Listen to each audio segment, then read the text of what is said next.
I think to have the chance to stay in the park would just, would be amazing. Waking up here, I think would be pretty special. When Walt and Roy and Dorothea were building Pirates of the Caribbean and talking about the development of New Orleans Square, I think they saw it as an opportunity to build a bigger apartment where they could bring not only their families, but they could entertain dignitaries and friends and, have holidays down here. So they looked at this space and they had Dorothea Redmond, who was one of Walt's favorite illustrators, and he had her build out each one of the rooms from a conceptual level and do a rendering of each space the way it was going to be. Unfortunately, Walt passed away. The suite was never really finished.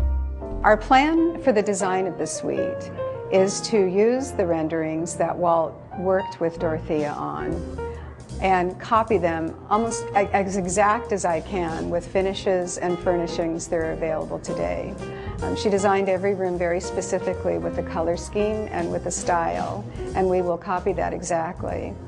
But to make it special for a guest, we don't want it to just be a really beautiful suite. We want it to be overlaid with a lot of special things that Walt might have been inspired by when he was thinking of his creations of Disneyland.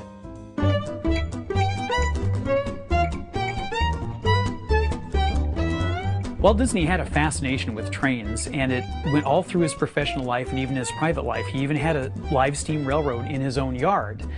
So we thought that it would be really important with all the trains that are at Disneyland to also have a train in the Dream Suite. In the Frontierland bedroom, there's a shelf that runs around the entire room, and on one end will be a display case, a glass display case that has a model train in it. And unbeknownst to the guest, when they push the magic good night button when they're finally in for the night, the train is actually going to do a little whistle and start up and start chugging out of the glass display case and start wending its way amongst all these different little props and statues.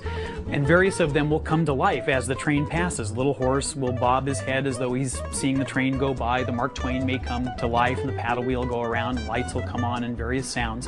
And finally it'll make its way back around to a crescendo of music back into the display case, and that's the end of that little piece of excitement.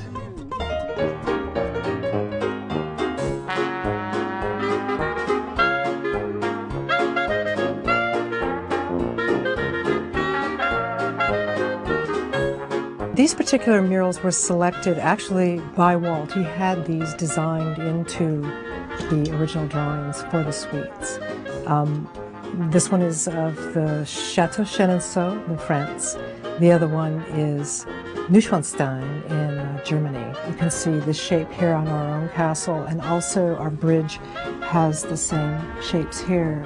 The other castle in Bavaria, a lot of the exterior, you can see the influence with the spires and some of the other elements around the top turrets. These were chosen for the murals because they inspired our castle at Disneyland. These two pieces are special, and they will be joined together in the living room. A piece like this will probably take us about a week and a half to 2 weeks, depending on the type of padding or bolstering that we have to do to bring it up to a standard to where we can use it for our surprise guests when they come in, that it'll be able to handle the wear and tear and day-to-day use of a good piece of furniture.